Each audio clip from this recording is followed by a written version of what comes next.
വാനഗോളങ്ങളെ ഇനി താണ്ടി ഞാൻ പോയി വാനവിധാനത്തിൽ എൻ പ്രിയനെ കാണുവാൻ. കത്തോലിക്ക വിശ്വാസം ഒരു കാത്തിരിപ്പിൻ്റെ വിശ്വാസം എന്നുകൂടി വിശേഷിപ്പിക്കുന്നത് കുറച്ചും കൂടി വ്യക്തമാകുമെന്ന് തോന്നുന്നു. നമ്മളൊക്കെ നമ്മുടെ കർത്താവിൻ്റെ രണ്ടാം വരവിന് വേണ്ടി കാത്തിരിക്കുന്നൊരു സമൂഹമാണ്. അത് പലയാവർത്തി ക്രിസ്തു പറഞ്ഞതിൻ്റെ വെളിച്ചത്തിൽ എന്നറിയേണ്ട കാര്യം മാത്രമേ ഉള്ളൂ. സുവിശേഷത്തിൽ ക്രിസ്തു 3 പ്രാവശ്യം വളരെ കൃത്യമായി രണ്ടാം വരവിനെക്കുറിച്ച് പറയുന്നുണ്ട്. ഇതിലെ 3ാമത്തെ പ്രവചനമാണ് ഇന്ന് നാം വായിച്ച് കേൾക്കുന്നത്. ആദ്യത്തെ പ്രവചനം ലൂക്കാസ് സുവിശേഷം 13-ാം അധ്യായം 34-35 വാക്യങ്ങളിലായിരുന്നു. പിന്നീടത് ലൂക്കാസ് സുവിശേഷം 19-ാം അധ്യായം 41 മുതൽ 44 വരെയുള്ള സുവിശേഷ ഭാഗങ്ങളിലായി. പിന്നീടത് ഇപ്പോൾ ലൂക്കാസ് സുവിശേഷം 21-ാം അധ്യായം 20 മുതൽ 24 വരെയുള്ള വാക്യങ്ങൾ ക്രിസ്തു പറയും. അതായത് ഈ രണ്ടാം വരവ് എന്നൊരു വസ്തുത വളരെ ശ്രദ്ധയോടെ നമ്മൾ കാത്തിരിക്കേണ്ടതാണ്. പക്ഷെ ക്രിസ്തു രണ്ടാം വരവിനെക്കുറിച്ച് പറയുന്നതൊക്കെ അല്പം ഭയപ്പെടുത്തിയ ചില വാക്കുകളിലൂടെയാണ്. കാര്യങ്ങളൊന്നും ഇങ്ങനെ ആയിരിക്കില്ല. ഇത്ര ശാന്തതയോടെ സൗമ്യതയോടെ ഒന്നും ആയിരിക്കില്ല രണ്ടാം വരവ് ഉണ്ടാകുക. അവിടെ മനുഷ്യർക്ക് വലിയ സ്ഥാനമൊന്നും ഉണ്ടാകില്ല, ദൈവത്തിനായിരിക്കും സ്ഥാനം. അവിടെ മനുഷ്യർക്ക് രക്ഷപ്പെടാമെന്നോ മനുഷ്യർക്ക് അവരുടെ ഇഷ്ടങ്ങൾക്കനുസരിച്ച് പ്രവർത്തിക്കാമെന്നോ കരുതരുത്. മറിച്ച് ദൈവം തൻ്റെ ഇഷ്ടത്തിനൊത്ത് പ്രവർത്തിച്ച് ദൈവം തൻ്റെ പ്രവൃത്തി വീണ്ടും പുനരാരംഭിക്കുന്നൊരു സമയമാണ്. ഇങ്ങനെ രണ്ടാം വരവിനെക്കുറിച്ച് ക്രിസ്തു പറയുന്നിടത്തൊക്കെ നമുക്ക് കിട്ടുന്ന സൂചനകൾ അല്പം ഭയപ്പെടുത്തുന്നതും ദൈവത്തിൻ്റെ ആധിപത്യം ഉയർത്തപ്പെടുന്നതുമായ വചനഭാഗങ്ങളാണ്. പ്രിയമുള്ളവരെയും, അതുകൊണ്ട് തന്നെ നാം ഓരോരുത്തരും ഒരു കാത്തിരിപ്പിൻ്റെ സമൂഹം എന്ന് വിശേഷിപ്പിച്ചാൽ അതിൽ തെറ്റൊന്നുമില്ല. പക്ഷേ ഈ കാത്തിരിപ്പ് നാശത്തിന് വേണ്ടിയല്ല, അത് നന്മയ്ക്ക് വേണ്ടിയാണ്. ഈ കാത്തിരിപ്പ് ഒരു പുതിയൊരു ജീവിതത്തിന് വേണ്ടിയുള്ള തുടക്കത്തിന് വേണ്ടിയാണ്. പക്ഷേ ചില സങ്കടങ്ങളുടെയും വേദനകളുടെയും നമ്മളൊക്കെ ആ നിമിഷം കടന്നു പോകേണ്ടതായിട്ടുണ്ട്. അതുകൊണ്ടാണ് ഇന്നത്തെ സുവിശേഷത്തിൽ പറയുന്നത്, ഏറ്റവും വേദനിപ്പിക്കുന്ന ഒരു വാക്കായിട്ട് നമുക്ക് തോന്നിപ്പോകുന്നത് ആ ദിവസങ്ങളിൽ ഗർഭിണികൾക്കും മുലകൂട്ടുന്നവർക്ക് പോലും ദുരിതമാണ്. അതായത് ഏറ്റവും അധികം ആവശ്യമുള്ള മനുഷ്യർക്ക് പോലും അവർക്കൊരു പരിഗണന ലഭിച്ചു എന്ന് വരില്ല.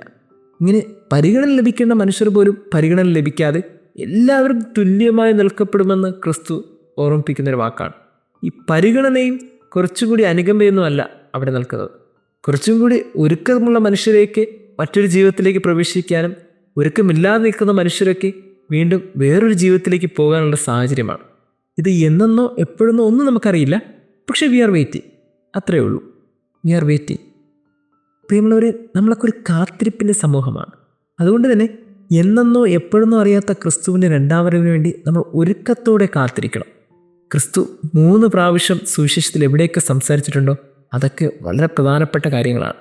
ഒരു ഉദാഹരണം വെറുതെ പറഞ്ഞാൽ, പത്രോസിനോട് നീ എന്നെ സ്നേഹിക്കുന്നുവെന്ന് 3 പ്രാവശ്യം ചോദിച്ചത്. ഈ 3ാമത്തെ ചോദ്യത്തിലൊക്കെ വ്യക്തത കിട്ടുമ്പോഴാണ് പിന്നീട് അവൻ സഭയുടെ തന്നെ പരമാധ്യക്ഷനായി മാറുന്നത്, സഭയുടെ ആദ്യത്തെ പാപ്പിയായി മാറുന്നത്. ഇതൊക്കെ ക്രിസ്തുവിൻ്റെ കൃത്യമായ ഇടപെടലാണ്. അത് 3 എന്ന് എവിടെയൊക്കെ ആവർത്തിക്കപ്പെട്ടിട്ടുണ്ടോ അവിടെയൊക്കെ വളരെ ശ്രദ്ധയോടെ ക്രിസ്തു ഉപയോഗിച്ച വളരെ ബോധപൂർവമുള്ള പ്രയോഗങ്ങളാണ്. അതേപോലെ 3 പ്രാവശ്യം ഉപയോഗിച്ചതാണ് ഈ രണ്ടാം വരവിനെക്കുറിച്ച്. അതുകൊണ്ട് തന്നെ ഇത് വലിയൊരു ലക്ഷ്യത്തിനു വേണ്ടിയും വലിയൊരു തുടക്കത്തിനു വേണ്ടിയുള്ള ഒരു ആരംഭമാണ്. രണ്ടാം വരവ് എല്ലാത്തിനെയും അവസാനമല്ല, എല്ലാത്തിനെയും തുടക്കമാണ്. അതുകൊണ്ട് തന്നെ നമ്മളുടെ ജീവിതത്തിൻ്റെ വിശുദ്ധി കൊണ്ട്, നമ്മുടെ ജീവിതത്തിൻ്റെ നന്മ കൊണ്ട് നാം ഈ രണ്ടാം വരവിന് വേണ്ടി ഒരുങ്ങിയിരിക്കണം, കാത്തിരിക്കണം. പ്രിയമുള്ളവരെ, ഈ കാത്തിരിപ്പ് എന്തുമാത്രം നമ്മുടെ ജീവിതത്തിൽ മുൻഗണന നാം കൊടുക്കുന്നുണ്ട്. നമ്മളൊക്കെ വെറുതെ ഇങ്ങനെ കാത്തിരിക്കാൻ വിളിക്കപ്പെട്ട ജനമൊന്നുമല്ല. ഇപ്പോഴൊക്കെ ഒരു കൺസ്യൂമർ വേൾഡാണ്. അതുകൊണ്ട് തന്നെ ഓൺലൈനിൽ എന്തെങ്കിലുമൊക്കെ ഓർഡർ ചെയ്തിട്ട് അത് എത്ര ദിവസം കഴിഞ്ഞ് വരുമെന്നൊക്കെ നമ്മൾ കാത്തിരിപ്പുണ്ട്. വീട്ടിൽ ഭക്ഷണം പോലും ഇപ്പോൾ ഓൺലൈനിൽ ഓർഡർ ചെയ്തിട്ട് ഇങ്ങനെ കാത്തിരിക്കുമ്പോൾ ആരോ ഒരാൾ നമ്മുടെ വാതിൽ മുട്ടി നമുക്ക് കൊണ്ടുതരുന്നു. ഇങ്ങനെ വെറുതെ ഒരു ഓൺലൈനിൽ ഓർഡർ ചെയ്യുന്ന ഭക്ഷണത്തിന് വേണ്ടിയും വസ്തുക്കൾക്ക് വേണ്ടിയും നമ്മളിങ്ങനെ കാത്തിരിക്കുന്നുണ്ടെങ്കിൽ നമ്മളൊക്കെ രണ്ടാം വരവിന് വേണ്ടി എന്തുമാത്രം ശ്രദ്ധയോടെ നമ്മൾ കാത്തിരിക്കണം. അത് നമ്മുടെയൊക്കെ ജീവിതത്തെ വിലയിരുത്താൻ പോകുന്ന ഒരു സമയമാണ്. അത് നമ്മുടെ ദൈവം നമ്മെ നേരിട്ട് നമ്മോട് സംസാരിക്കുന്ന, നമ്മുടെ ജീവിതത്തെ അളക്കുന്ന ഒരു സമയമാണ്. You should be very careful. കുറച്ചും കൂടി നമ്മൾ ശ്രദ്ധയോടെ ജീവിക്കണം എന്ന് തോന്നുന്നു. ഈ കാത്തിരിപ്പ് വെറുതെ ആകരുത്, കുറച്ചും കൂടി അർത്ഥവത്താകണം. അത് രണ്ടാം വരവ് ദൈവത്തിൻ്റെ വരവാണ്, ക്രിസ്തുവിൻ്റെ വിധിയുടെ വരവാണ്. അതുകൊണ്ട് കുറച്ചും കൂടി ശ്രദ്ധയോടെ കാത്തിരിക്കണം. ഈ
എൻ ദേഹം പുതുതായിടും. ഭീതി എന്തിന്, ഇനി ആദി ചെല്ലുമില്ല. ഈ രോഗം മാറിയിടും, എൻ ദേഹം പുതുതായിടും. പൊന്നുനാഥനെ മുത്തം ചെയ്യുവാൻ ആശയേറിടുന്നേ. തന്മരാവിൻ കരൊച്ച കേട്ടിടുന്നേ. പൊന്നുനാഥനെ മുത്തം ചെയ്യുവാൻ ആശയേറിടുന്നേ. തന്മരാവിൻ കരൊച്ച കേട്ടിടുന്നേ.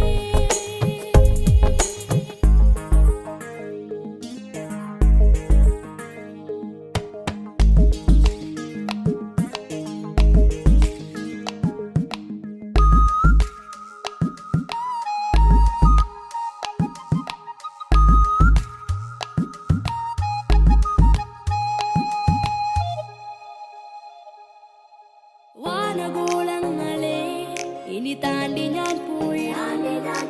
വാനവിധാനത്തിൽ എൻ പ്രിയനെ കാണുവാൻ